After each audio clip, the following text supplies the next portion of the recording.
Today's episode of Wiki Sift is brought to you by Uncle Brimley's Barley Lumps cereal, chock full of barley and burlap lumps. Try our new Marshmallow Disaster with 8 fun marshmallow flavors, including bubblegum, nicotine, stale Vienna sausage, coal, muskrat, existential dread, and buyer's remorse. Guess our 8th secret marshmallow flavor for a free trip to the bottom of a long flight of stairs on 8th Street. I need to go let my dog out real fast. Chalmers, go away! Oh my god, we're such a jerk.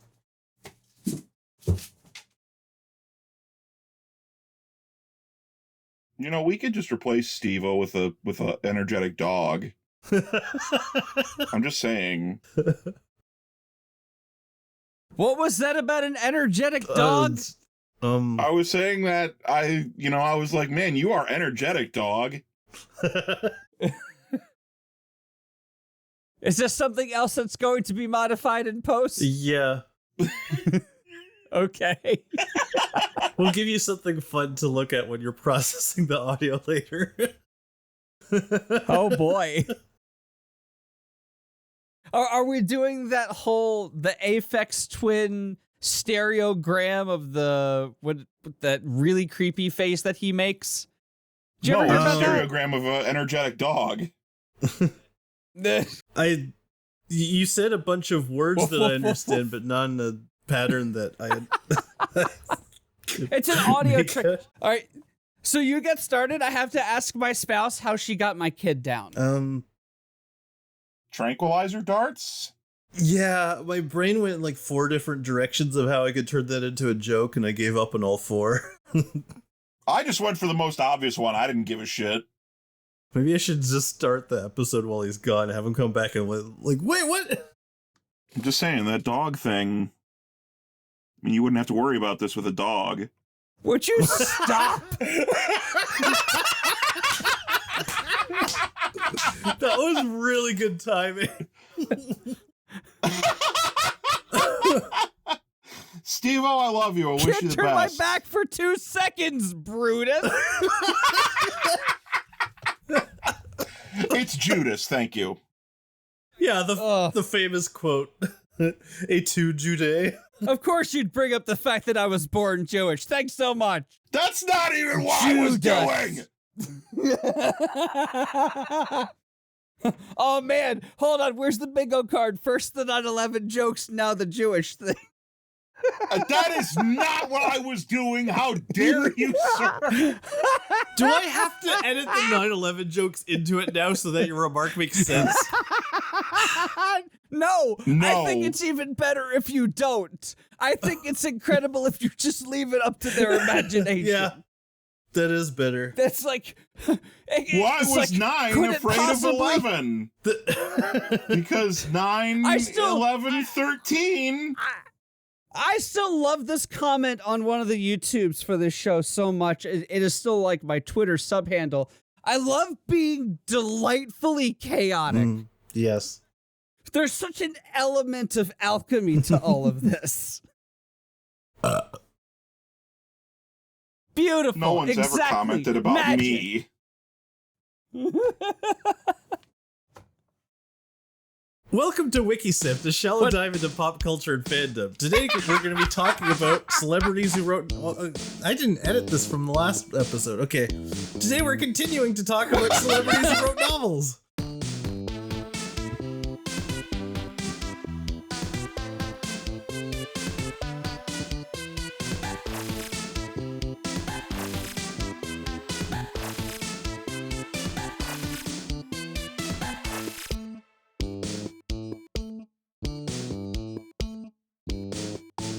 So what was this about a dog? You know, Rin Tin Tin wrote a novel, didn't you know? Yeah, that's what we were talking about.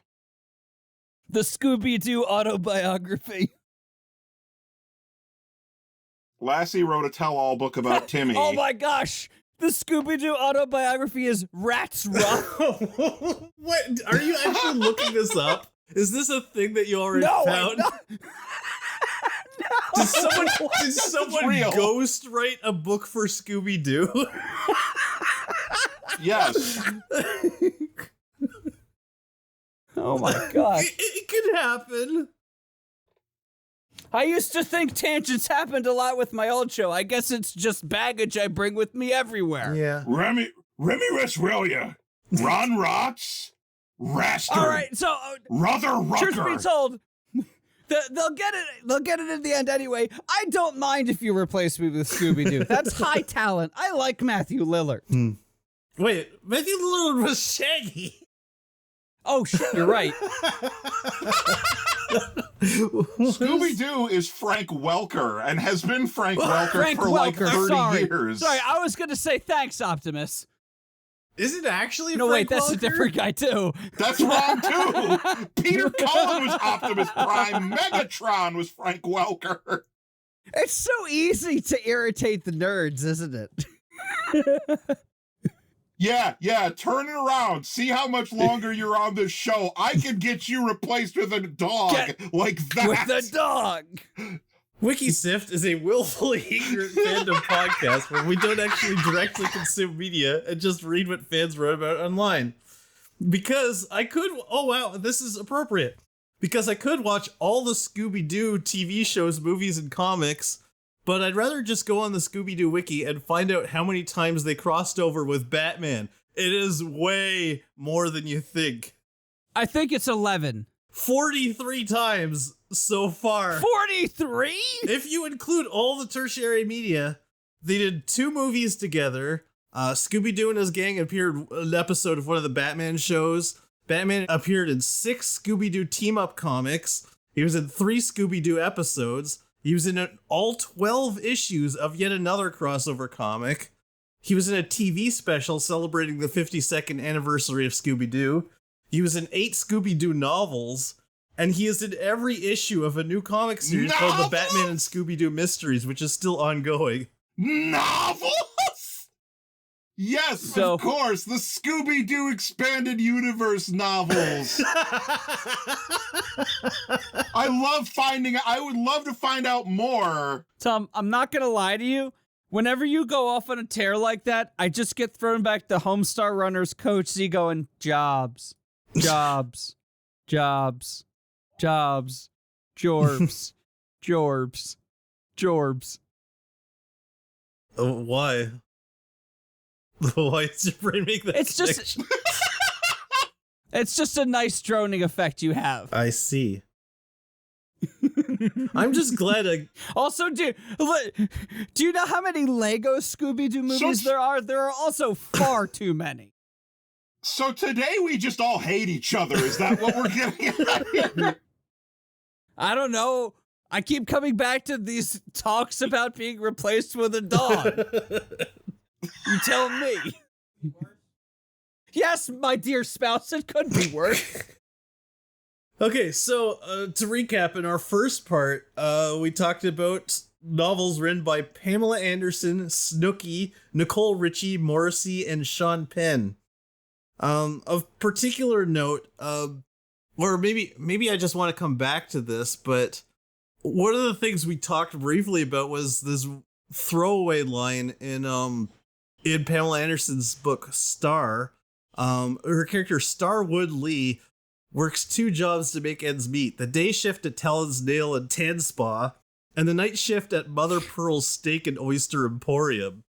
And we were like laughing at what a terrible name that is, but it's like the more I think about it, the more it eats away at me. It's like okay, so this was a book based on her own life about how she used to be like an average everyday person and then became like a superstar. But how does she not know what an average like job like restaurant sounds like? There really is a level of detachment to the upper class.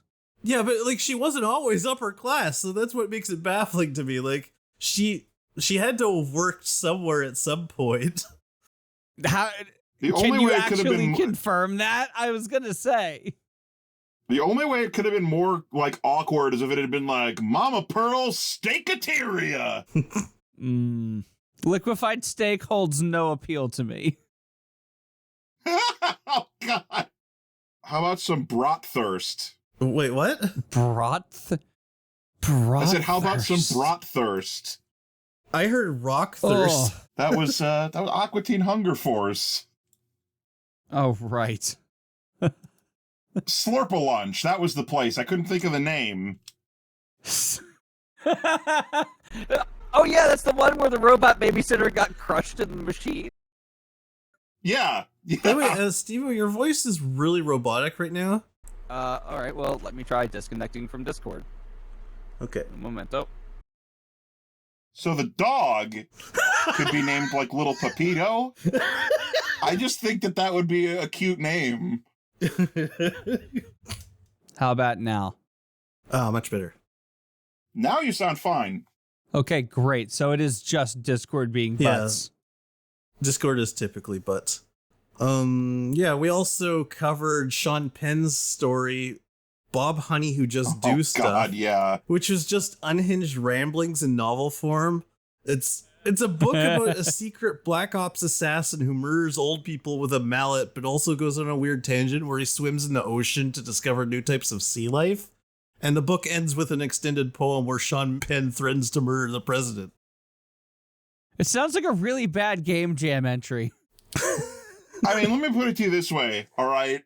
The part that keeps fucking coming back to me every time I think about this book is the fact that the Wikipedia article, not like a fan wiki, mind you, or whatever, literally the Wikipedia entry on this, literally begins the plot synopsis by saying, the book has no formal plot. Yes.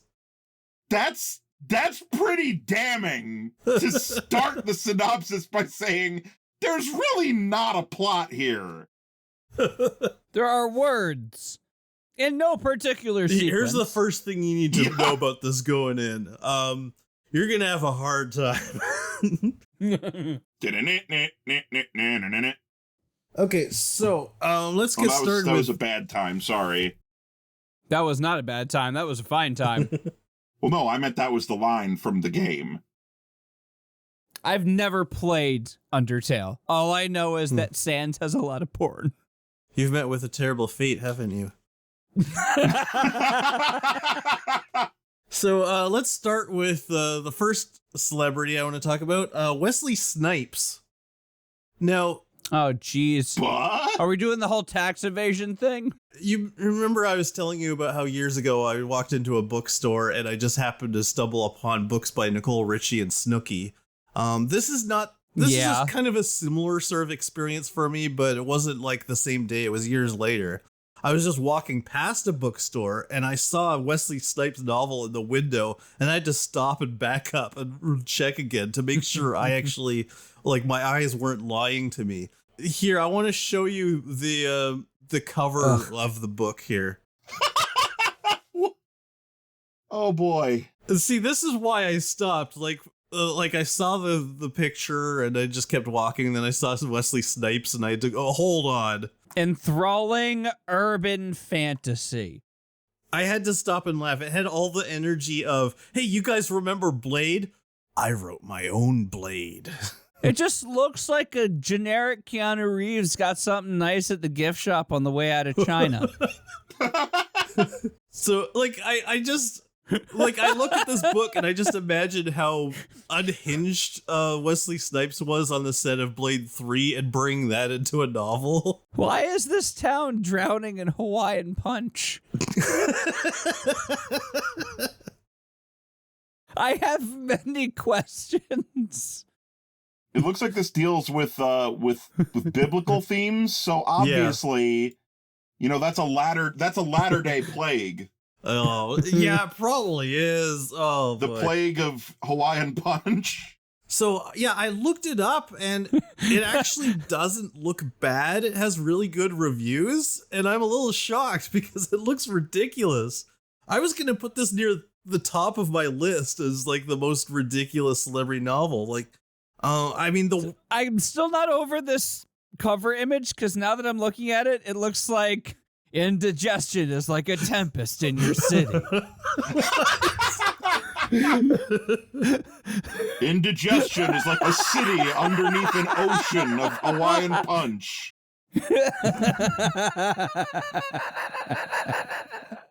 This is so bad. And my stomach acts Diarrhea is like a talon of God.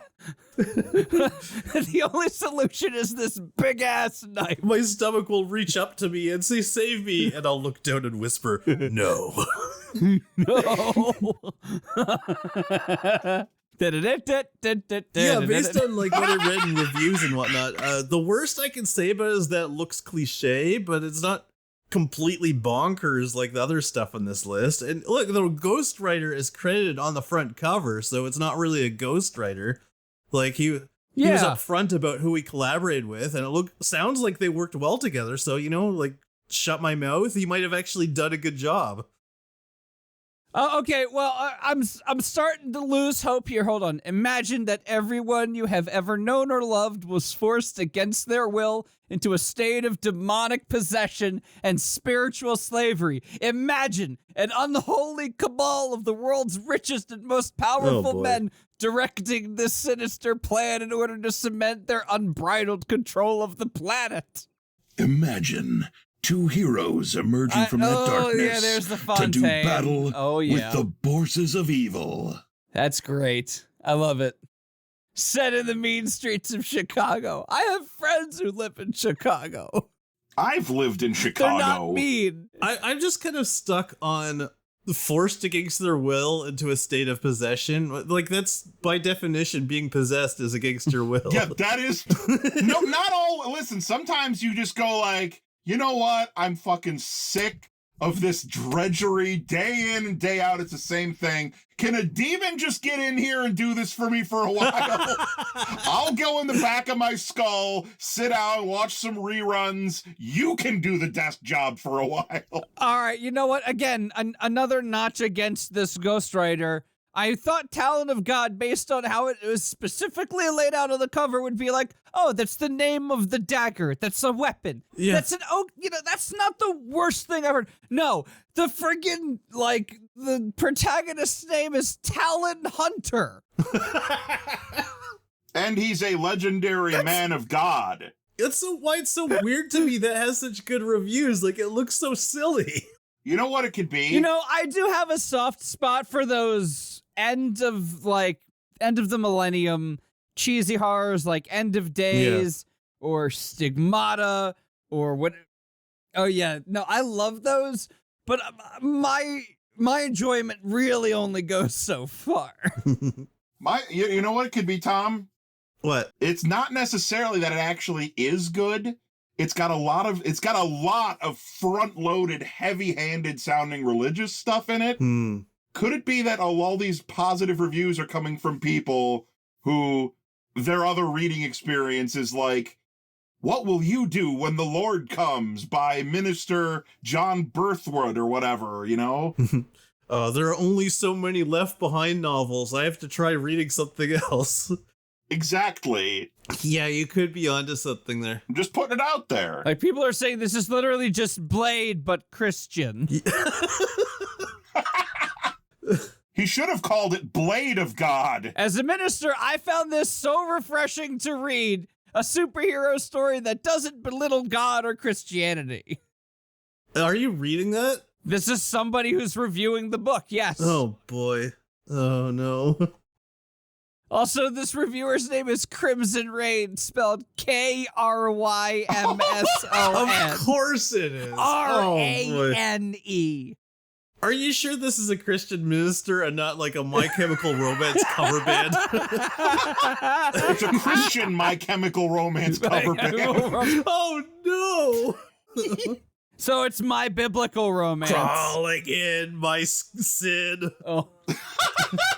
Yeah, that was Linkin Park, wasn't it? That was Linkin Park.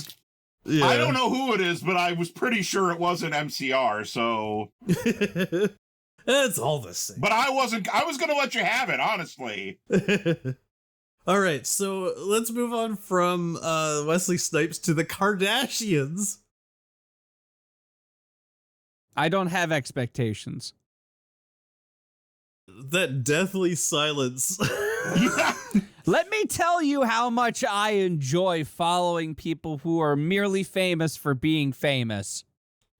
I literally have negative feelings. It's a void in my life I don't feel needs filling. Stevo, don't you remember when Kim Kardashian broke the internet? Because she posted a picture of her butt. Yes, and then I remember when Ralph did it too. Oh my gosh. There are better butts out there. As a self-professed ass man, I have better standards. Yeah, but those butts aren't on someone who You doesn't... can tell when an ass has baggage. So you're saying she's got a baggage ass. So Kourtney, Kim, and Khloe Kardashian worked together on a novel called Dollhouse. It was written in 2011 when Keeping Up with the Kardashians was huge. So this wasn't like something they did afterwards to try to revitalize their career. It was like right when they were at their peak, basically. It looks like it's semi-biographical, like half of these other weird celebrity novels. I feel like it's the mark of an amateur writer that your stories are all about yourself, but in fictional situations. Well, yeah, because you don't know what else to write about. About the book, Kim Kardashian wrote on her website, "The novel is based on our lives, but we've added a lot of crazy fictional twists and turns. You'll have to decide for yourself which storylines are true to real life and which ones we dreamed up. LOL." Wow. The mark of a true author. As if I wasn't already chomping at the bit to read this. I'm thinking of calling on a demon at this point to take control. Where's the limited edition version? The hardcover, the one that has their signatures embossed on it. So, yeah, it comes off like this was written to be a tell-all book, but the details are just fudged enough so you can't tell which parts are made up and which aren't. So they get the satisfaction of telling stories they probably shouldn't tell, but with a fiction caveat to use as a shield against repercussions. So it's to piss off people who they know with, like, the blackmail that they have? It's like when people tell mean jokes to test the waters about what they can get away with saying, and then say they're just joking if it goes badly. Considering how I started tonight, Tom, are you actually going to ask me this question? I'm just drawing a parallel. I still think that it's a dangerous prompt, sir. So yeah, the story written by Kourtney, Kim, and Khloe is about three sisters named Camille, Cassidy, and Kyle, all with K's. In this story, their dad passed away after making some terrible investments, and the family is broke, working at their mom's restaurant, and also the mom is married to a retired baseball player. The family's luck changes when Camille is discovered by a modeling agent and becomes famous overnight. At a red carpet event, she meets and later becomes engaged to a different professional baseball player. The couple decide to have their wedding ceremony filmed for a television show, and the wedding is called off after Cassidy has a drunken one-night stand with Camille's fiancé, which results in her becoming pregnant. Wait. A one-night stand? They had a one-night stand before the wedding, and she was pregnant detectably that fast. I didn't even put in that much one thought day. into this. Oh my God. I've read a lot of fan fiction. I don't know if that's the case or if it's just this description is written badly. A little bit of both. Christina Merrill of the International Business Times remarked that the novel had several disturbing scenes in it, including Kyle hooking up with her stepbrother and Camille's fiancé taking advantage of a drunken Cassidy. Merrill concluded about the novel, with the exception of the weirder scenes, including the whole drunken sex and pregnancy storyline, Dollhouse makes for a fun, entertaining read. Oh, just except for that. Yeah. Except for the parts that read like a weird internet porn video. It's fine. But stepbrother, we shootin' out. The MILF could be home soon. I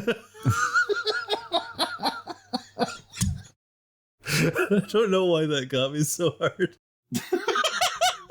So here's some reviews I found on Goodreads for the book. I found this 1-star review, and it starts with the words, I know. It looked like it might be unintentionally hilarious, particularly after I read the opening line. Sitting in a cafe across the street from her family's restaurant, Camille Romero sipped her... can never... How do you pronounce that berry? It was at this point that Tom stopped to look up the pronunciation of the word acai. Sitting in a cafe across from the street from her family's restaurant, Camille Romero sipped her acai berry smoothie and lifted her face to soak in the sun. It's no shot ringing out on a dark and stormy night, but still there's something delightfully fulsome about it. The book concerns three sisters, Camille Cassidy and Kyle Romero, which occasionally spelled Ramero because spelling like math or being a designated driver is hard. Oh! The reviewer says, I've noticed that a lot of the more positive reviews begin with, I'm not a fan of the Kardashians, but this book was not as bad as I thought it would be. And a lot of the negative reviews say, I'm a big fan of the Kardashians, but I could not finish this book. There's a fairly obvious conclusion to be drawn there, but I don't want angry Kardashian fans to leave comments calling me a stupid slore. The Romero girls chant a charming epithet combining the words slut and whore and used to describe pretty much every woman who isn't a Romero. Charming. See, that's very clever. You can tell that the book was written by a working writer. The acknowledgements thank someone named Nancy Olin for being the sisters' collaborator, in quotes. And a Google search of Olin reveals that the same acknowledgement appears in Lauren Conrad's LA Candy. Olin is competent enough, if hackneyed. In addition to chapter 1 opening with Camille sipping an assy, whatever, however you pronounce it, berry smoothie. Yes, let's just go with assy. Assberries. It's an assy. Chapter 25 begins with her sipping a flute of Veuve Clicquot. I don't know how to pronounce that. It's very French. And chapter 27 commences with Kat cradling a glass of 1982 Chateau Margaux. Wait, drinking a glass of Margot? Yeah, Margot Kidder. Being famous for no discernible reason is thirsty work, I suppose. Olin also lets the plot thread about Kat's first husband's death just drop with no explanation, and the dialogue tends to be unnatural, but in general she does a decent job. The problem is that it's also gross. For example, I should probably have a little content warning here. Content warning. Yeah, there's some gross stuff here. The sisters call each other doll unless they're angry, in which they call each other bitch. For the most part, the women characters outside of the family are referred to in degrading terms. An instance of acquaintance rape is dismissed as if it was no big deal. Oh. Kyle, the youngest sister at age 16, spends most of her days by herself drinking tequila and watching porn. Oh, unless she's making out with her stepbrother, that is. Oof. Yeah, that's a big oof. Yeah. I thought it was bad that they just, degrade every single woman that's not them. Stepbrother, I am drunk and watching porn, but oh no, I am stuck in washing machine. Stepbrother. MILF and DILF will be back soon. Could never get into the Slovak porn industry.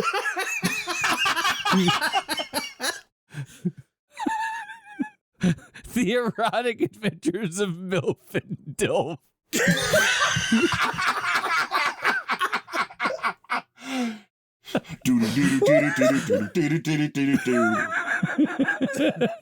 I don't know why the Jimmy Neutron theme's what came into my head on that one. I take that back, considering the region it's MILF und DILF. So 3 years later, the Jenner sisters wrote their own novel. Oh, come on. I'm not saying it's a petty move they only did because the Kardashians did one first, but I don't think you can blame me for the thought crossing my mind. No, I can't. No. 2014, Kendall and Kylie Jenner wrote the book Rebels, City of Indra, the story of Lex and Livia. I noticed they took the same approach as basing characters off them and starting with the same alliterative letters. Wow, what a surprise. Oh yeah, ghostwriter Maya Sloan. Surprisingly, this isn't yet another semi-biographical and is actually a science fiction novel. It is your typical dystopian society story like every other modern YA novel. featuring two characters named Lex and Livia, who are definitely stand-ins for Kendall and Kylie, although one is fabulously rich and the other is dirt poor, even though they're twins. How does that work? Yeah, what the... Do they hate each other? Because otherwise, I don't see how that makes sense. They were assigned different lawyers at birth. One got a good one, the other one got a shitty one. I'm pretty sure it's a Skywalker kind of deal. Like, we'll hide one among royalty and the other one on some dirt planet. The planet of the dirt, my favorite. my favorite. I have cousins who live on Dirt Planet. Yeah, here's the Wikipedia page. For Dirt Planet. For Dirt Planet. Let's just call this book Dirt Planet from now on. Dirt Planet, the planet of the dirt. You know, you wouldn't think it from the naming, but Dirt Planet has a really good promotional agency for its tourism. It has a thriving arts and culture scene. Actually, they renamed it Dirt Planet for PR reasons. It just seems to draw in people. All of the dirt enthusiasts. It's like Spatula City. No way, Mom. I want to go to Dirt Planet.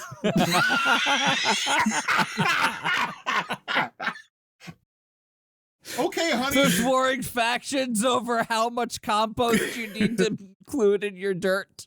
Grown-ups never get We're it. going on vacation. We're going to incredible Orgasmatron world. No!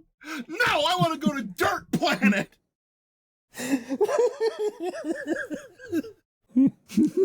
Dirt Planet's aquarium is incredible. It's basically an ant farm. I was just gonna say, mud. it's filled with It's dirt. just mud. And just a bunch of dead fish.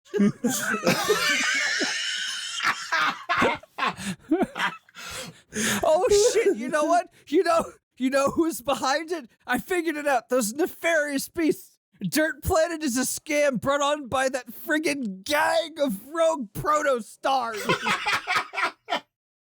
Kylie spoke about the novel, saying, "The fans seem to love it. That's why we did it. The characters' names are Lexi and Livia. I think we wanted to make Lex more like me and Livia more like Kendall, and they kind of evolved into their own characters. The main characters, Lex and Livia Cosmo, Oh, fuck off. yeah, are the twin Fuck daughters of off. Arnaud. It's the fucking Jetsons. You're writing a fucking sci-fi book and you call your main character, their last name is Cosmo. Right, yeah. That's good writing. They're the twin daughters of Arnaud and Cosmos and Delphia. Lex is... Oh, really? I just imagined they were twins that looked like Cosmo Kramer from Seinfeld. Lex is a hard-scrabbled, bull-headed, tough-talking... Tough-talking? Okay, let me start this sentence over again. That was a disaster. Lex is a hard-scrabbled, bull-headed, tough-talking orphan, while Livia is an indignant, bull-headed debutante orphan. I'm sorry, did you say hard scrambled or hard scrabbled? Hard scrabbled, that's what it says. Hard scrabbled. She's got a Q, an X, a Y, two W's. She's a Quidgy-Bo. Well, Livia is an indignant, bull-headed debutante orphan. They both have a small neon green symbol on their eyes. I like how you can tell them apart because one's bull-headed and poor and the other's bull-headed and rich. Yeah. The bibliophile website Goodreads report a 59% approval rating with a rating of 2.73 out of 5 based on 189 reviews. Customer reviews on Amazon give the book an average rating of 1.7 out of 5 stars. Customer reviews on Google Play give it an average of 4.1 out of 5 based on 303 reviews. What? Yeah, it's all over the place. Yeah, I don't understand this disparity at all. All I can think of is maybe like the big Jenner fans used one particular medium over the others. I guess. From the Simon & Schuster page on it. It has 4 author credits: Kendall Kiley, the ghostwriter Maya Sloan, and Elizabeth Kilman Roman is a creative director for Kendall and Kylie Jenner. So see, the way you've written this in the actual document, no one is going to see this, but it looks like your credits here are Kylie, Kendall, the ghostwriter Maya Sloan, and smiley face. Oh, oh yeah, because I put a colon at the end of "and." No, it's a smiley face. So yeah, it credits the 2 Jenner sisters, the ghostwriter, and a creative director, which I don't know what that means, but it makes me feel like they just had some like weird like executive sitting in on their writing sessions and telling them what will sell. You need to include scenes where you make out with your stepbrother. Also, don't forget we're getting paid $50,000 to advertise Dirt Planet. How can we tie this into the amazing adventures of MILF and Dilf? MILF and Dilf. So here's some reviews that I found on Goodreads. This 1-star review says, it's about a rich girl who lives in a city in the sky, ? And a poor girl who lives in an orphanage where they routinely feed people to underground mutants. Ooh. ? What? ! What? The rich girl does not want to attend her emergence ball, which has nothing to do with an emergency Kanye dance party, sadly, but does make me want to kill myself because every single term of world-building significance is capitalized with a K. We are gifted with such glorious character names as Adequate Tutor, Andrew, and my personal favorite, Waslow Sautreur. Waslow Sautreur, bestie. Are these those friggin' fake baseball names from the Super Nintendo games? Bobson Dognut. Bobson Dognut? Don't get me started on that because I'll start ranting about like all of my stupid baseball names that I came up with. It says, no, seriously, every single element of every single sci-fi book you've ever read is here. It's absolutely horrifying to keep straight. It's almost like a game, really, seeing how many things can be shoved in here until the poor book just gives up and sags to the floor and dies. This book wasn't fun, not even in an OMG. Kendall and Kylie are so hilariously terrible at this words putting into sentence doing in its hilarious way. It was just sheer dense misery. It was like chewing through a hunk of wood. The first 15 pages are this Livia girl galloping on a horse, thinking about the world and info dumping to us. And oh, what a mess of a world it is. I'll do you a favor and won't try to explain it here because honestly. And then the next 20 pages are Lex thinking about her entire personal history and info dumping even more nonsense on us. And it's all so boring. The tears, you guys. And how horribly derivative it all is. It steals world-building elements from The Matrix and Castle in the Sky and The Archived and, well, basically everything with words in it.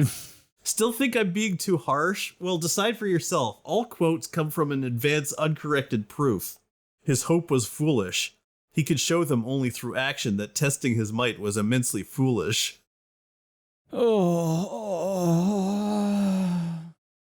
I raise my eyebrows, noting her abilities in conversational intercourse are limited as well. Ew. That sounds like you're having lip sex with the salesman. Ew. No, conversational intercourse is when you're doing erotic role-playing online. No. But doesn't she see the respect with which I hold my zinger? With every slash it barks. Are you talking about your penis? I don't know what I'm talking about. I'm just If reading. your zinger barks, you need to talk to your doctor. Xavier, son, your zinger does not bark. I think I've seen a few horror movies like that. My mouth is impossibly bitter, so I spit again, and with it comes rushing too much anger. I am much upset. That just sounds like it's from a poorly translated video game cutscene from 1989. Yeah. The ones that lurk beneath the earth, that are cloaked in shadows and hidden within the eaves of the cavernous mantle. Once we found each other, I always looked out for her down here, and now she is gone forever.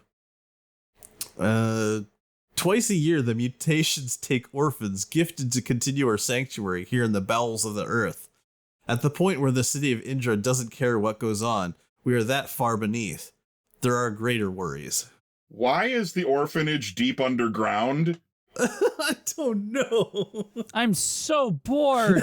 I'm so bored. Behold Indra, city of impossible architecture, her beauty timeless, her secrets dark. Whose mind dreamed her to life? Can your zinger handle a city like this? Oh, your zinger's gonna bark. Is this a different review? What is going on with my notes here? This is a problem when I did all those research for this months ago and I forgot what I was thinking. Now, if you all don't mind, I need to find out what Talon Hunter is up to. The sequel, Talon Hunter on the planet of dirt. Featuring MILF and DILF. What a wonderful tapestry we weave. Talon Hunter, my head is stuck in the dirt. You must help me. So they're just a really German Punch and Judy? Yes. Yes, they are. Constant, like, uppercut fatalities where their heads are popping off, but they're fine in the next scene. It's like Harold and Kumar go to White Castle, except it's MILF and DILF go to Dirt Planet. So this was a different review. It was put up originally before the book was released, and they wrote, "Want to read. I didn't know they had a big enough vocabulary to write a book. A girl who wants to run away with her horse? WTF? Also, the blurb sounds so boring, lame, and downright flat. Where's the art? Actually going to read this to see if it's worth being on Goodreads." And then edited on the day that was released. Wow, they changed the blurb to some sci-fi thrilling dystopia atmosphere and no more mention of the girls running away with their horse. That sounded way more interesting. I'm sorry, but maybe it's just all the MILF und DILF talk. But a girl who wants to run away with her horse just made me think like, run away how? Are they eloping? Yeah, no, that's what I was thinking too. I don't know. Stepbrother is not enough. Does one of you guys want to read this next review? I'll do it. 5-star review says, "Fuck, guys! Stop judging Kendall and Kylie by what their family did! Did Kylie and Kendall have a sex tape? No! Were they in the sex tape? No! So if you guys could stop judging the book by the people who have written the book, by their family's social life, then it's all good! Jeez, you guys haven't read the book to judge the book! Remember, they are normal people just like us!" That's the entire review of the book that they rated 5 stars. I'll go for the next one. Okay. This is a 1-star review. I received a copy of this book from Simon & Schuster in exchange for an honest review. I don't think it was worth the effort. No, it doesn't say that.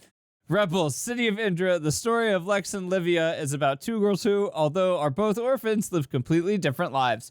One of them, I get their names confused because they sound so fucking similar, is rich and lives in luxury, and the other lives in poverty until she becomes a glorified police officer. Their personalities are exactly the same, which makes for 2 times the insanity. They are supposed to be unique and curious, everything that is discouraged in Indra, but instead they come off as whiny, annoying, and fairly stupid. They are constantly implying how interesting they are and comparing themselves to the myriad of ignorant girls surrounding them. Some favorite quotes. "I have a flawless memory. I am the only one who remembers my parents, and yet I have no memories of them." "I remember things very good, but I don't remember things at all." Regarding her horse, most refer to Vita as white. But they're mistaken. Vita is ivory. And that is altogether different. Oh my gosh. I forgot how much I didn't believe in my own and gave them all pounds. What does that mean? I forgot how much I didn't believe in my own and gave them all pounds.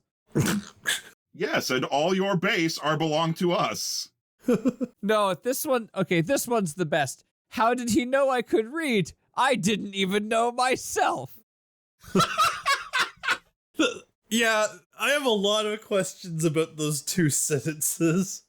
Also, what was with the cover? There's this random eye with a girl inside on 4 different places on the book.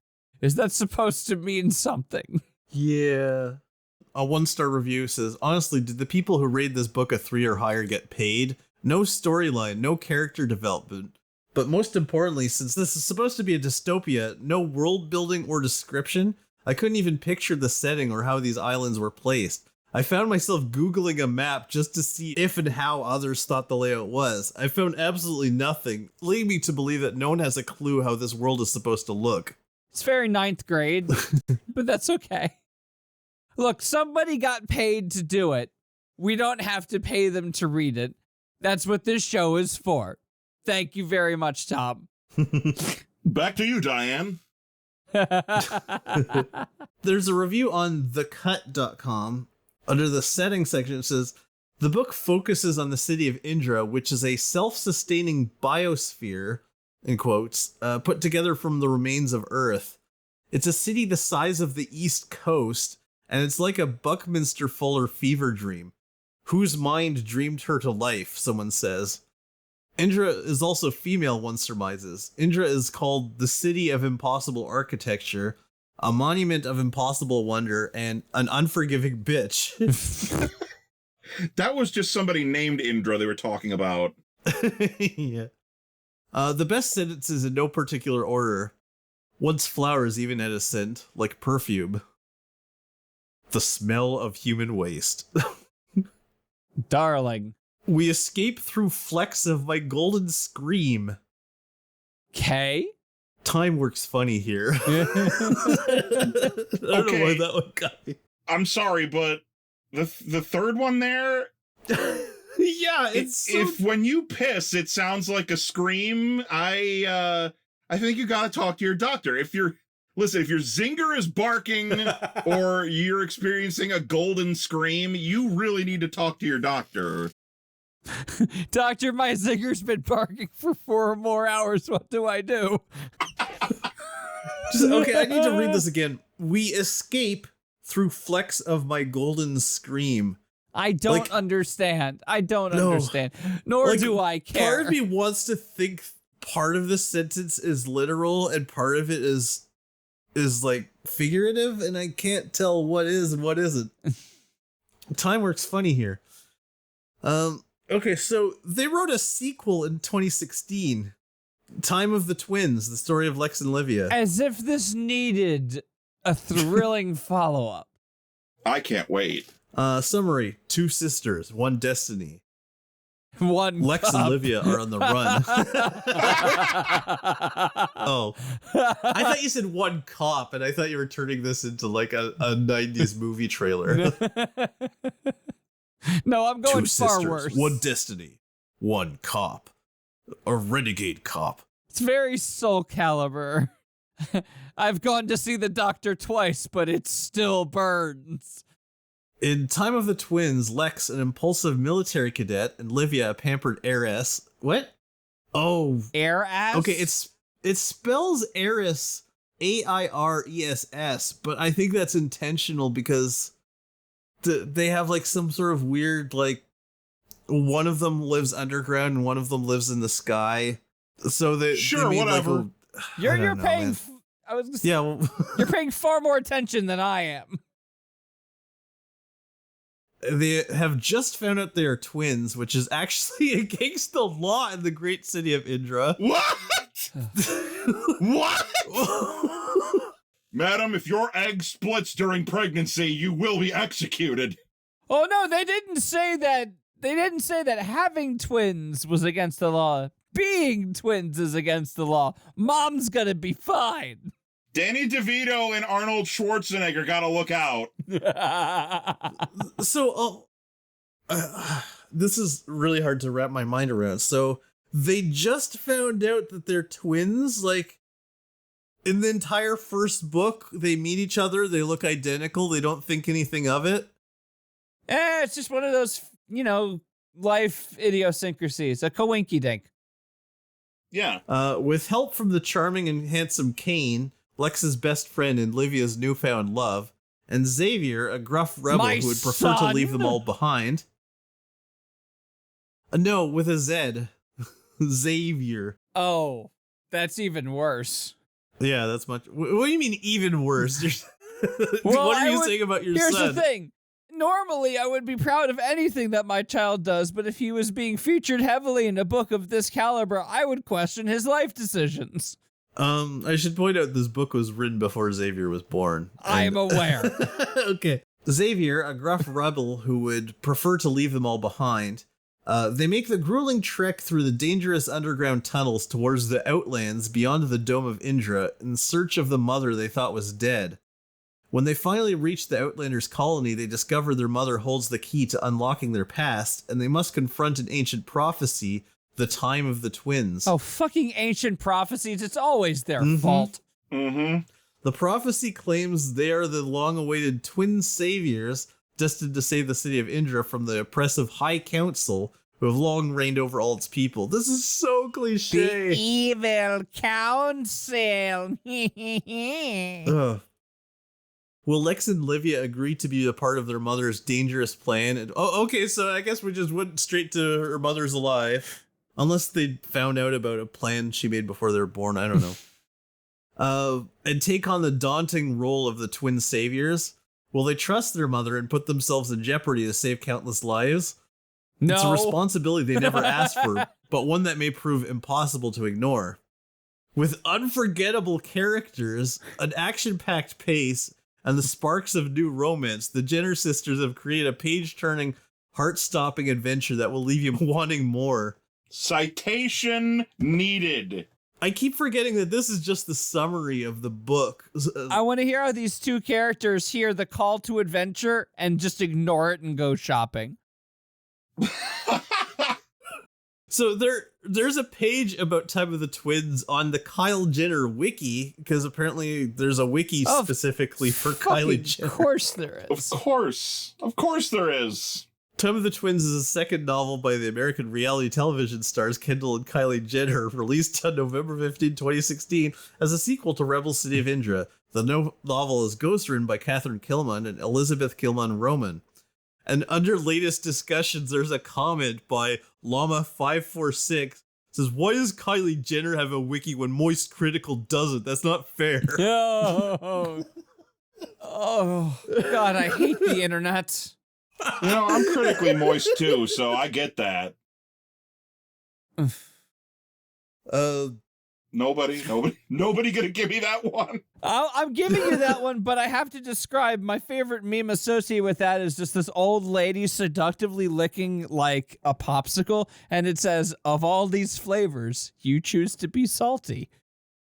I love old memes. Is that an old meme? I consider anything before 2014 old, so yes. Oh, it's that old? Yeah. Oh my gosh, Weird. dude, the internet is so old now. So there are only 12 reviews for this book on Goodreads. Like, very few people seem to have read this. Okay, so 1-star review says, apparently they're trying to distance this book from Rebel City of Indra, the story of Lix and Livia. The book has a different title, but same subtitle, and a new ghostwriter. Too bad she has to work with the same schlocky material. 2 stars review. I enjoyed the first book, but this one was so boring. I think it would have been better if there's dual POV like the first one so that the narrator could go into more detail. All the characters were so flat. Instead of reading a book, it felt like I was being told a third-hand story. Like the narrator heard it from someone who heard it from someone else. Because there was no detail and every major event was told in 2 sentences or less. Yet somehow everything was explained to me like I was 5. So here's the thing that's weirdest to me. They launched a website specifically about the world that they've created, lexandlivia.com. Now, I thought this would be a broken link after everyone stopped caring about this book after 5 years, but it's still up. Pages included a Q&A with the illustrator. Keep in mind, it's a novel.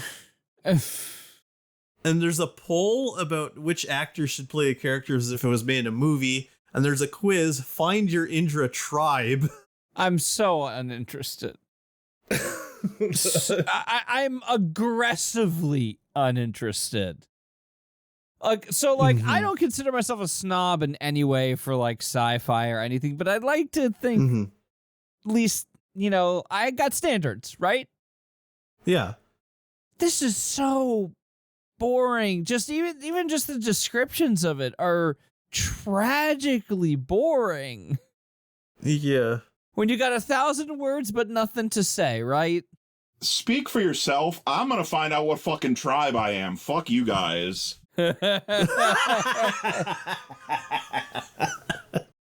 So, yeah, I found a video where the Jenner sisters were like playing a game where they would like describe a personality trait and say which of the two fictional characters it most applies to. And it's just like you're just like doing this with your own selves and pretending it's a fictional character that has depth. It was so weird. That is pretty bizarre, yeah. Yeah. Okay, so 50 Cent wrote a book. What I 50 hate to Cent interrupt also you, released a bunch of games. I just want to point out that the Find Your Tribe is unfortunately You went to the site? Is broken. The site is still up. Interactive content unavailable. We can't find this riddle. Site owner, please re-embed your riddle. Is it because Flash is no longer supported? No, it's from some site called Riddle, apparently. And so apparently this expired because nobody gave a shit. So in a way, Tom, you were correct. Oh, well, we'll have to use the Wayback Machine. So 50 Cent wrote a novel. It's in 2011 called Playground. I was expecting this to be another bad one, but the reviews make it sound halfway decent. It's like a redemption story of a teenage bully, and 50 Cent wrote it for his son, I guess, to inspire him to be kind. So, seems fine. Yeah. I mean, I was kind of thrown for a loop when I heard 50 Cent wrote a novel, but I mean, it sounds pretty good. Yeah, it sounds aspirational, yeah. Yeah. Okay, but now we're gonna get to Tyra Banks. Oh boy. Yeah, brace yourself for this one, guys. Oh god. In 2011, she wrote a book called Model Land. Have you guys heard of this? Nope. I It is recall a whole thing. I recall somebody asked you about it on the comments for the last one, and you were like, "Ooh, buddy, don't worry, we're covering on that one on the next one." And I was like, "Oh, Yeah. oh no." Here's the thing. I hadn't heard of this until I was doing research for this, and then afterwards I found out that one of my reviewer friends read the book and reviewed it, and it was like a whole like big thing where everyone was like fascinated by it. I didn't watch it yet because I didn't want to know too much about other than what we find wikis. That's the whole point. So I made the mistake of reading ahead, and I cannot get over this name. Yes. No. Okay. So Model Land. The blurb. Can I read the blurb? Says, yes, please read the blurb. We're here. You're supposed to ask us if we would like to read. Just nudge me and go, "Hey, buddy, you want to read this awful Tyra Banks blurb?" I'm just trying to get through this before we have to go to bed, so I'm forgetting. You're forgetting that I'm here? Yeah. No one gets in without being asked, and with her untamable hair, large forehead. Oh no, is this a follow-up to Trail of the Screaming Forehead? And gawky body. Tuki de la Creme isn't expecting an invitation. Tuki de la Creme, Val. Did Tukey do a dookie? Tuki. Model Land. Like it's not like a silly side character that she made up. That's the hero of the book, Tuki de la Creme. From now on, when I go to when I go to take a number 2, I'm going to say, "Hey, I'm sorry, guys. I got to take a de la creme." I got to take a Tuki de la Creme. Model Land, the exclusive, mysterious place on top of the mountain. Which mountain? Nobody knows. The mountain. Never dares to make an appearance in her dreams. I just imagined It's like that episode of The Simpsons where the tornado comes through and the bowling alley relocates on the top of the cliff. So it's just a modeling agency teetering over a gorge. Yeah. But someone has plans for Tukey. Before she can blink her mismatched eyes. Oh, thanks for subtly saying she has heterochromia. Tukey. I can't say her fucking name. I know. Tukey. It's so hard to take it seriously. I would like to imagine that Tyra Banks had a young female family member somehow very close to her, and she designed a custom poster saying that, Tukey is my hero or something. And then Did she do a Facebook quiz to name her character? Tukey finds herself in the very place every girl in the world obsesses about, teetering over that edge of the gorge. And That's not even half as weird as this book's. So and 3 unlikely girls have joined her. Only 7 extraordinary young women become Intoxibellas each year. Ah, shit, I can finally finish my Pokedex.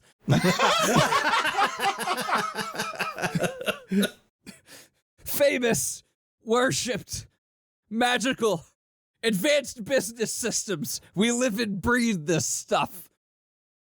What happens to those who don't make it? Well, no one really speaks of that. Some things are better left us. Do they murder? If you're not a good enough model at this modeling camp or whatever the fuck, they just take you out back, shoot you, and toss you in the gorge. Oh, you have So you no either idea. win and get shipped off to the island of Dr. Moreau to get turned into an Intoxibella, or you get sent to the crocodiles? Wow. It's so much weirder than, So let's keep going. The modeling world is fierce, isn't it? Thrown into a world where she doesn't seem to belong, Tukey glimpses of the future that could be hers if she survives the beastly catwalk corridor and terrifying thigh-high boot camp this week on MXE Most Extreme Elimination Challenge.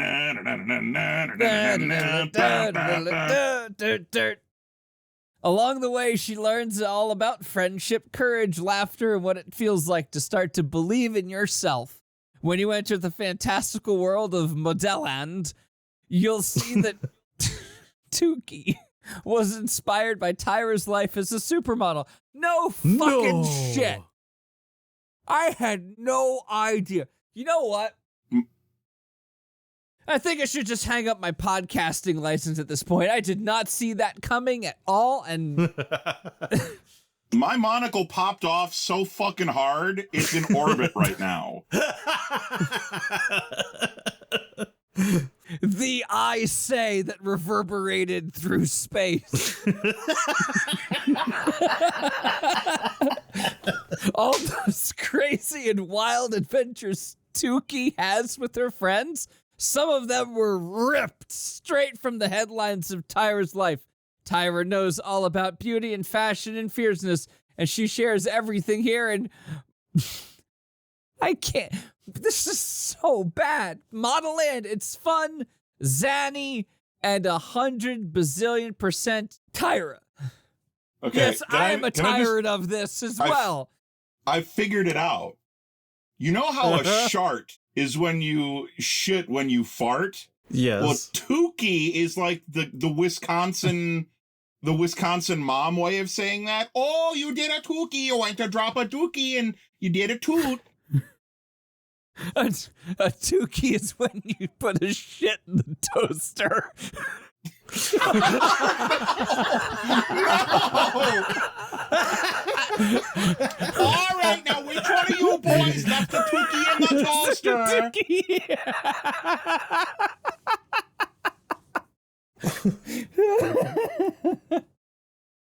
I'm not buying a 4th toaster. This is a scene straight out of Letterkenny. All right, which one of you guys took a shit in the toaster? A Tukey. Okay, Ian, do you want to read the Wikipedia blurb? Yeah, I'll read this next part. A young, awkward-looking girl by the name of Tuki de la Creme is invited to attend the legendary boarding school Model Land for a chance to join the Intoxibellas, the most celebrated models in all the world. Along the way, she meets a plus-size girl named Dylan, a 4'7" 140 centimeter girl named Shiraz, and an albino girl named Piper. Together, they form a strong bond as they face the trials and tribulations of Model Land and endeavor to find the truth about why they were all accepted to it, and why a mysterious imposter seems to want nothing more than for them to be gone. Damn, I was really hoping it would be like the other version where they formed was it the Megazord? It's modeling time! Man, I just want to see a Voltron made of weird-looking models. The legs are like shapely feminine legs with thigh-high boots on. So much fucking lipstick on that Macross. The torso of the robot was designed by Donna Karen. The albino girl is definitely one arm. Oh. Most of those giant robots have like a weapon. They usually have a weapon. This one just attacks by striking poses. Blue steel. Reception. Publishers Weekly considered the book, quote, overlong, campy and warped, and a nonstop barrage of surrealism and wackiness, but conceded that it could serve as a guilty pleasure. Sounds a lot like the Spice World movie. Yeah. I mean, I would assume that this was based off of that in like the same universe, perhaps. They also have a bus driver taking them to Model Land and it's Meatloaf. Yeah. Awesome. I'm on board. The Stony Brook Press praised Banks's approach of allegorically describing the process by which contestants are selected to appear on America's Next Top Model, but criticized the book's inner conflict of purpose and described it as tacky, predictable, and superficial, and exhausting to read, while the Georgia Straight called it a befuddling piece of dreckitude.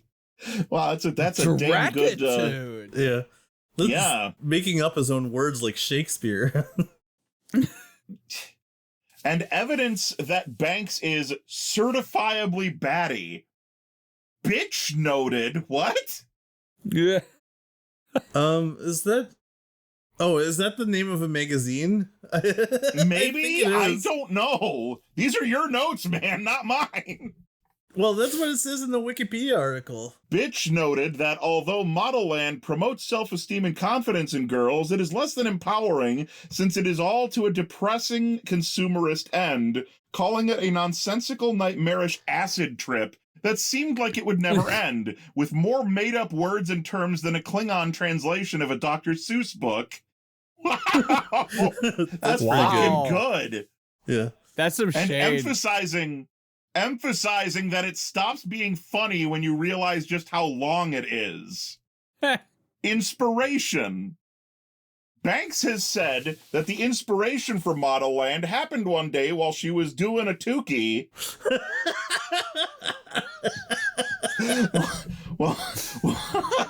well, happened one day while she was driving down on a street in New York City. She had been thinking about why supermodels are super and the idea of Model Land. That is the most shallow no shit epiphany. Like, it's like, why do they call them supermodels? What makes them? Why are mega malls mega? What makes a supermarket super? Is it because it was made by a superhero? And then basing a novel off of that, like, brain fart. Yeah. Holds up Tyra Banks' book. This was once a tree, beautiful and majestic, and now it is this. This is the kind of idea that most people would like have in the shower and then would like laugh at and then forget they ever thought it. Yeah. For her, this was a defining moment. This was a defining moment. So I had one of those at some point with my spouse that I still recall very fondly, which was she was talking about getting some new, like, kitchenware, something that was surgically sealed. And I just imagined being on the gurney, looking up at a doctor. He pulls down his face mask, and it's Seal, and he just starts singing to me as the anesthesiologist puts me under. Stuff like that. She wrote on her website talking about the idea for the book.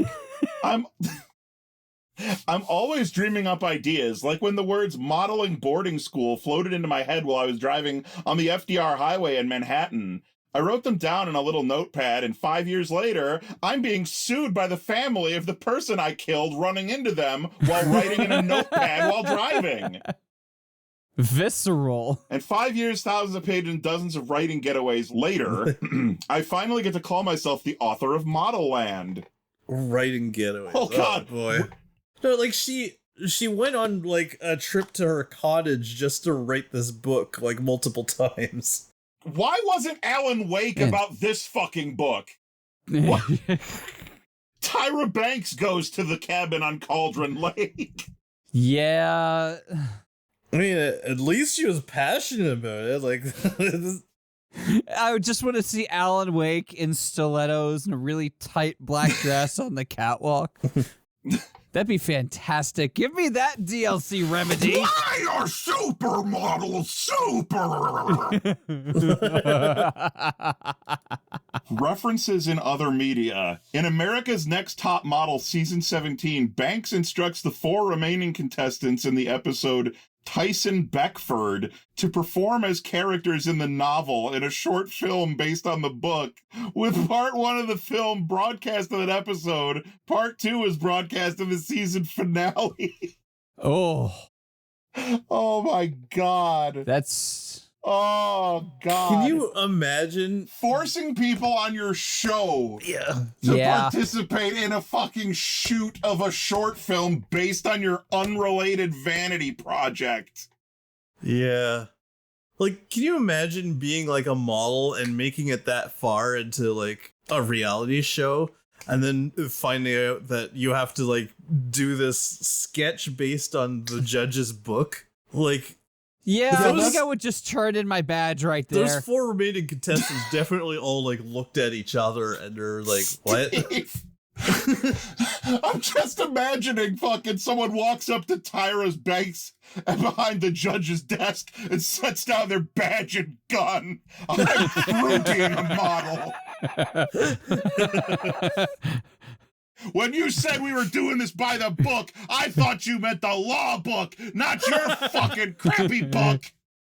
In May 2021, Connor Lastaka and Michael J. Nelson selected this as their next book for analysis on the podcast's 372 pages we'll never get back, a podcast dedicated to books the hosts do not expect to like. Yeah, I do like that show, by the way. It's very good. Oh my God, sequel? Model Land is the first installment of a proposed trilogy. However, no news has come out about a sequel. No shit. Never would have guessed that people didn't want to see this project through to completion. I mean, Tyra Banks has the money that she could easily like make these happen. She could piss it away if she wanted to. So, here's an article, 10 Years of Model Land, Tyra Banks' truly bonkers YA novel. So this is a review, like, I guess 10 years after it came out. In 2011, I was a YA book blogger who spent a lot of time on Goodreads with fellow reviewers trying to figure out what the hell was going on with this 576-page behemoth. Wow! Oof, 576 pages. That's uncomfortable. Listen, you've seen the shit that I've written, and even I know at some point you have to stop putting words on the page. Tyra Banks is like, nah. And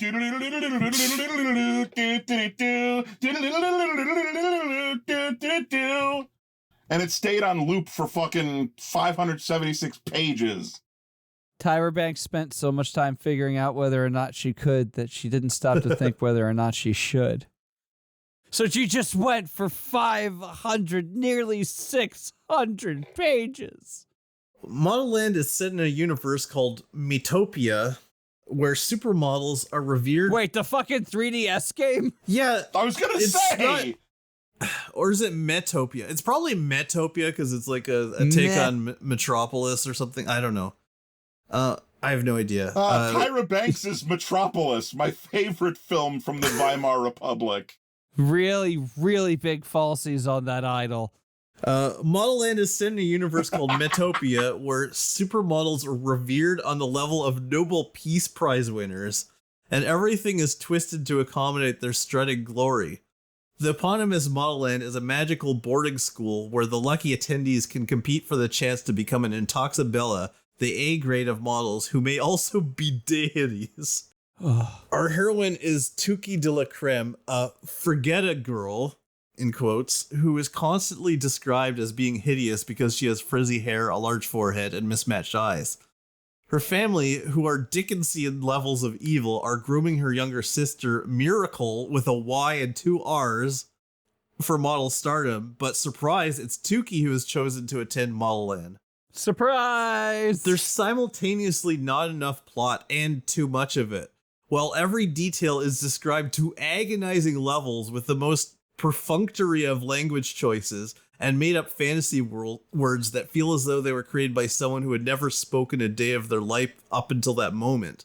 That last part won't surprise top model viewers who watch season upon season of Tyra trying to make various catchphrases, and Banks' vocabulary stick half of the time. Just figuring out how to pronounce such terms is tough enough. You know, I kind of remember that my sister used to watch the Tyra Banks show, and there's one point where she wanted to make the next word for cool disgusting. That's disgusting. I don't say hate about a lot of things, but I really do dislike when people try that. Yeah. It's just so uncomfortable and just... Yeah, that's Streets Behind. That's disgusting. The famous Intoxabella who disappeared and who was clearly another Tyra stand-in is called Seal. It's C-I and then a tilde symbol and then capital L. Just like that surgical seal thing I was talking about. See, we brought it back around. Other characters have names like Zarpessa Zariano. Zarianiacs. And Shiraz. Excuse me. It's Shiraz. Thank you. Shiraz. Yeah, rather than just refer to places like Australia or Mexico, she renames them Didgeridoo and Texacoco. She renames them to Didgeridoo and Didgeridoo. If a word seems too mundane, it's retired. Oh, come on. Model Land itself is somewhere between Hogwarts, Willy Wonka's Chocolate Factory, and a morally questionable experiment from A Clockwork Orange. David Cronenberg and Junji Ito combined couldn't come up with images as grotesque as what Tyra deems to be magical. When the new recruits get to the school, their periods are magically synced up without their consent, then gotten rid of entirely. The hospital nurses, called purses, have knives coming out of them, and the doctors all have roller skates instead of feet. What? What the fuck? Students are fed by being strapped into harnesses and lowered into giant vats full of food in a scene that reads like someone's DeviantArt feeder fantasy. What? Yeah, I was going to say this has a little DeviantArt feel to it. This is fucking Silent Hill. Yeah. This is Silent Hill. This isn't fucking whimsical. This is freakish and horrible. I want to go play Silent Hill. It gets worse when Model Land tries to be serious. Banks talks a lot about how she wants to be a healing figure, an inspiration to younger generations on topics such as body image and self-acceptance. Tyra wants the world to know that real beauty is on the inside, but her literary offering to this mantra is one that manages to be unhelpful and often deeply gratuitous. Themes such as disordered eating, self-harm, and bullying are handled with the deft touch of a wrecking ball, to the point where one wonders if Banks' emotional inspiration was Mummy Dearest. It doesn't help that Tuki, Tyra's obvious young stand-in, is constantly bemoaning her looks in a way that only highlights her obvious beauty. Oh, you have eyes that are two different colors? Yikes for you, sweetie. Even by the standards of Banks' notorious narcissism, it's pretty grating. It makes you wonder how the ghostwriter dealt with working with her. Hey, that's what people get paid to do. And yes, believe it or not, this book was ghostwritten. Usually this revelation wouldn't surprise me since the majority of books by celebrities, including these YA titles, aren't authored by the biggest name on the cover.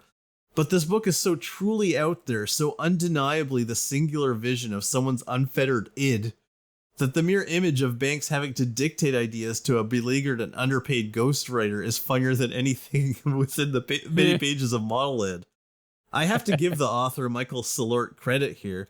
He certainly captured what it meant to be Tyra Banks, for better or for worse.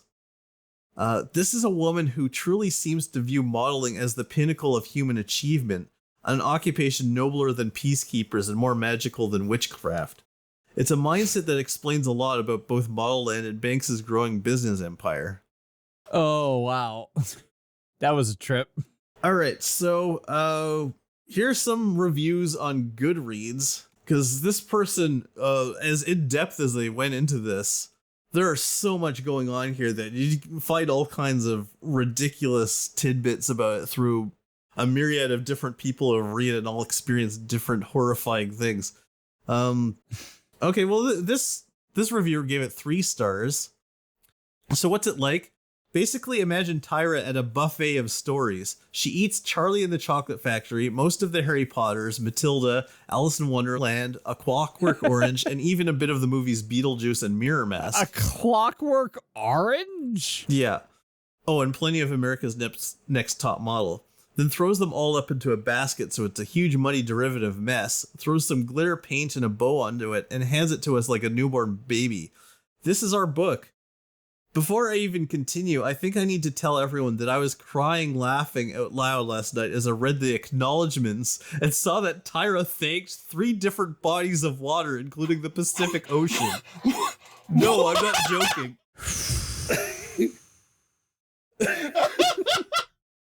Thanks to water for being wet.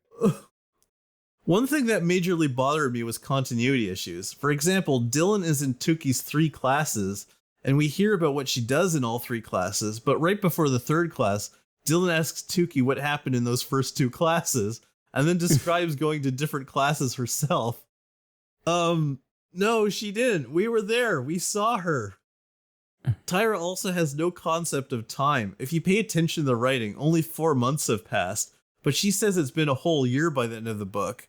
I now think this could possibly be the editor's fault, finding out that the original manuscript was 1,000 pages.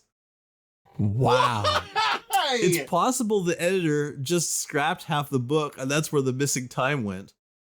I would also like to mention that Tyra doesn't even give you a second to think about her writing. She tells you immediately what something means, why they did it, and how to pronounce it. No, literally. There's no symbolism in this book. She slaps you with what everything means, and in reiteration, in case you didn't get it the first time you read the sentence. Warning, do not continue reading my review if you want to have a reading experience like I did. If you want to discover... Okay, does someone want to take over for me? I'll do it. I can do that. Okay. Okay, you go ahead, Ian.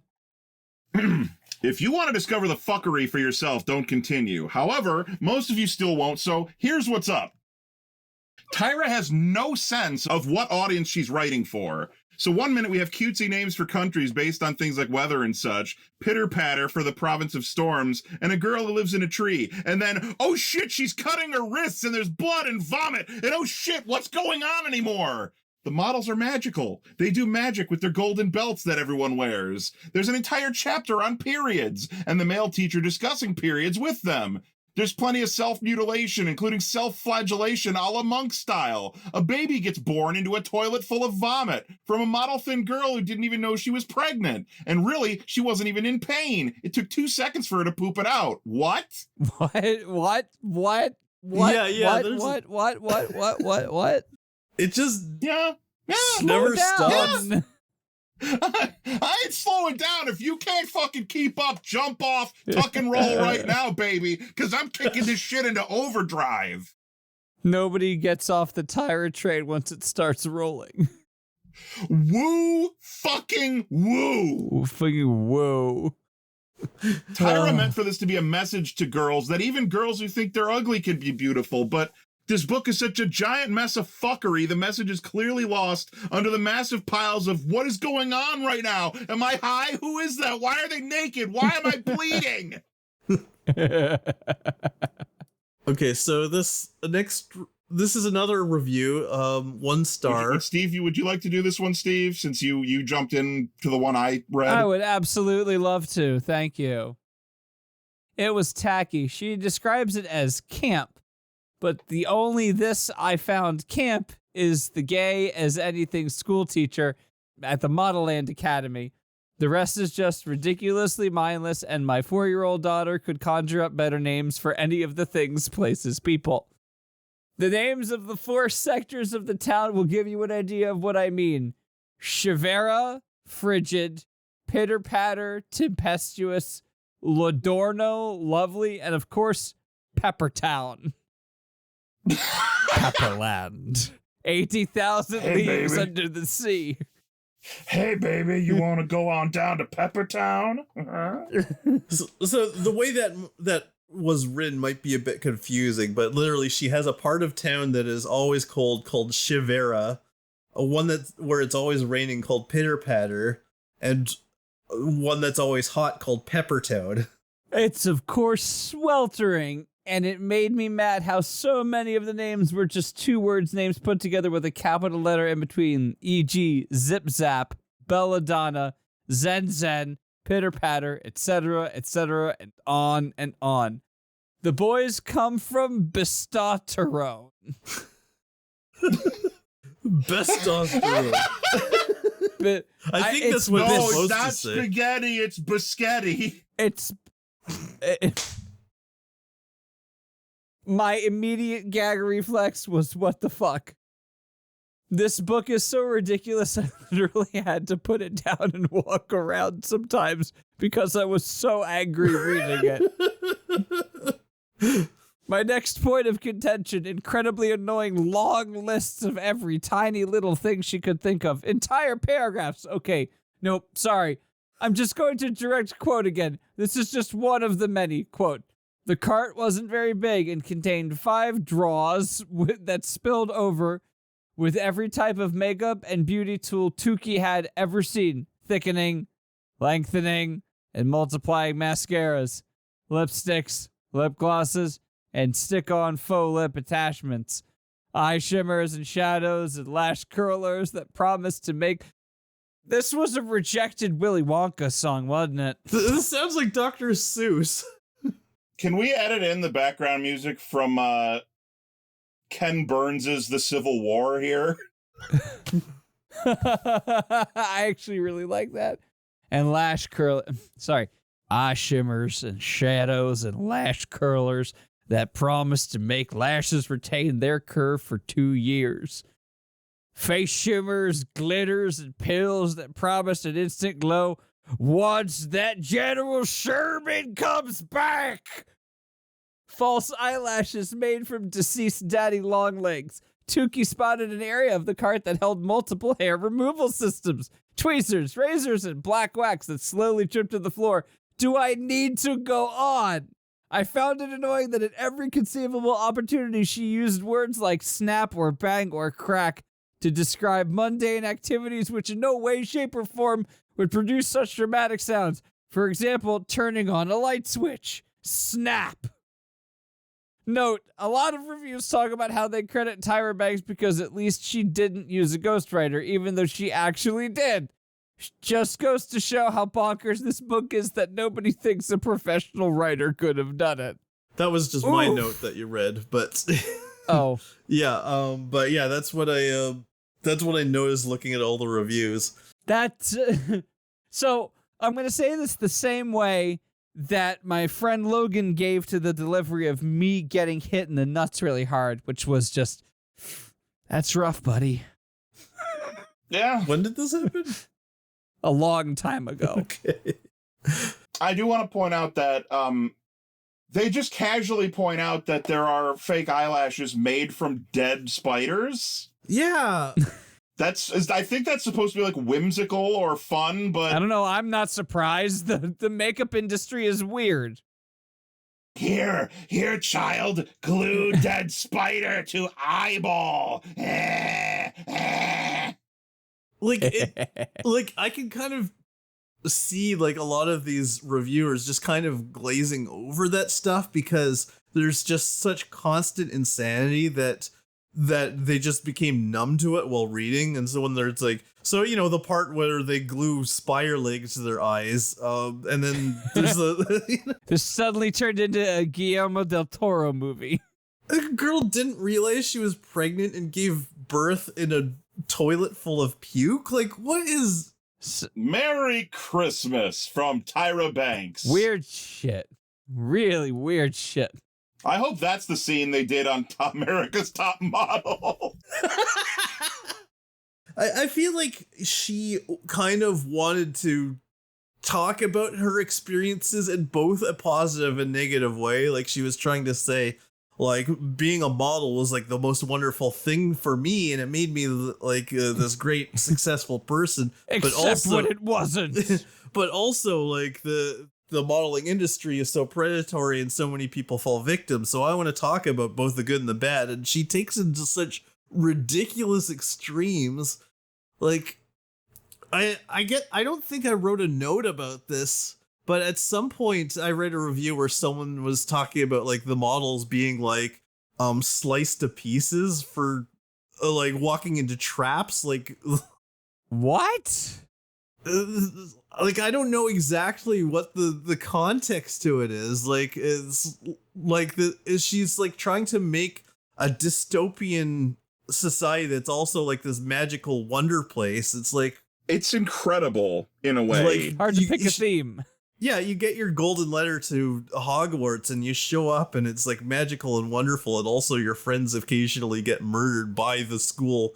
Like, it's so in like the most This gruesome is- way possible. This is honestly something that I think is incredible about this, just conceptually, because I haven't read this whole thing, but just from what I've gleaned of it from this reading, this is literally something I don't think I could have written as satire. This goes beyond, Yeah. like, I could not have written this. This goes beyond my level of, like, I would never have thought to do this. This In my darkest depths of depression and despair, I would never have been like, hello, welcome to my magical modeling facility. Whee! Meanwhile, a rail-thin girl was giving birth into a toilet full of puke, and her friend was in the next stall cutting her wrists. yeah. And then they all got lowered into a tank full of fucking beef stroganoff by their fucking necks and had to eat like fucking pigs. I know, it's like the karate landlord of horror. Like, Yes. but it's not like, I don't think she completely meant it to be a horror book. Like, I think she is like trying to make something like whimsical and fun, but also with a dark edge, but she made it like consistently straight up horror. She took the dark edge and cleaved it right through the flesh of everybody who was in it. Yeah. Like, I think when she described like a guy who has roller skates for feet, she thought that was cute, and we're all just like, what did they do to his feet?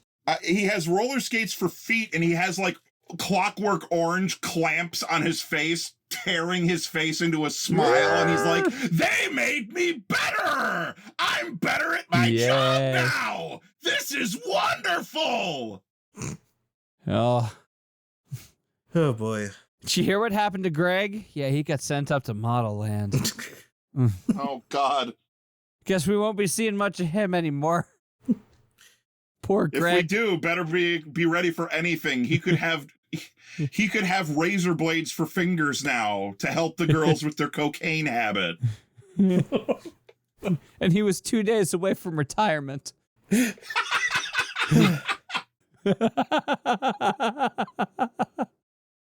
All right, do the end of show plug, Tom. I'm tired.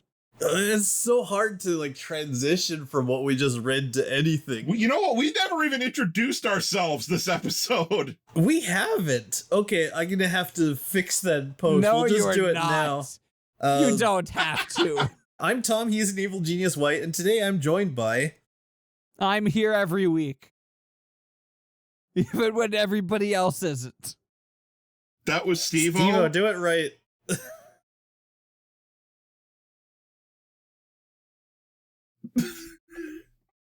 He's already left. One of you has to talk. It's not going to be No, me. I am still here. No, my parking meter just went up. You need to pay me for more comedy now. I'm Ian M. 0x Diamond Burton, and I'm here like every other week. We only do this once a month, and somehow we have you both here constantly. What we do with your server when you're not around is none of your business. Yeah. It's What are you, a slightly cop? my business. Because if you are, you gotta tell me. What, are you gonna narc on us? It's my You gotta server. Listen, maybe we're starting our own fucking model land, all right? What are you going to do about it? It's our new RP, the Model Land.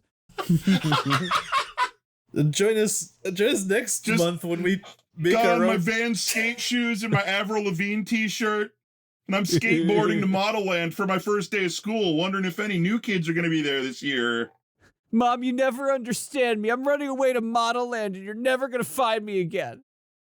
For a number of reasons.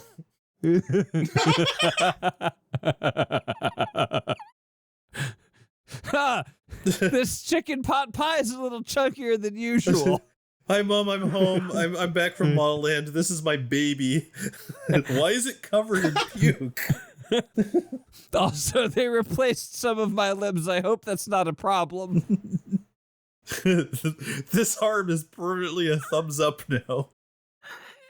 Her face contorts disgustingly into an inhuman smile. Don't you love me more now, mother? And her teeth are Skittles. And